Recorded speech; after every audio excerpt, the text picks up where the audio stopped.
com vocês? Esse é mais um vídeo do canal Bruna Maria. E dessa vez vamos fazer mais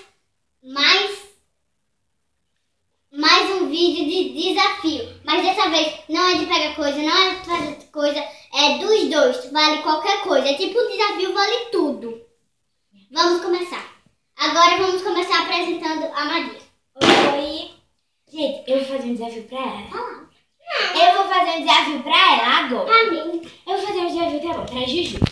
Pra essa que é... E tem ela. Agora, a gente vai fazer um desafio pra Juju. Eu quero que a Juju pegue um negócio de guardar coisinhas. Vai, Juju, pegar? Traz Então, aqui. vamos ver. Ela trouxe. Pra Vamos ver. explicar coisas, né? Então, ela trouxe. Com flores.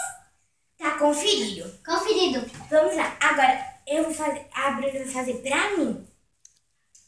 Maria, eu te desafio a dançar funk. Não, gente, não, por favor, Bruna. Vai.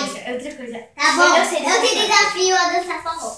Não acredito, não, forró não, dançar não. Eu sou péssima dessa gente, dançar não. Tá bom, eu te desafio Ah, foi igual uma doida.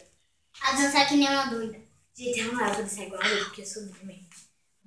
Comece! Vamos lá, gente, que eu vou dançar igual uma doida agora. Eu não sei dançar igual uma doida, depois vocês estão vendo. Eu odeio dançar. Agora, eu sei que elas estão doidas, piradas. Agora eu vou fazer uma coisa pra Bruna. Bruna, eu quero... Gente... A gente vai ganhar doida. Agora eu quero que a Bruna traga um paninho com um negócio de Barbie. Vamos lá, Bruna, trazer. Gente, vamos ver se ela trouxe. Vamos ver... Eita, já vem a doidice. Vamos ver se ela trouxe da Barbie. Eu quero ver da Barbie, não ver. Não é da Barbie. Gente, da princesa. Ela trouxe. Mas não vai, vale muito. Eu não tenho toalha. Agora, gente, a gente acabamos mais um vídeo. Se vocês gostaram do vídeo, deixem um like aí embaixo.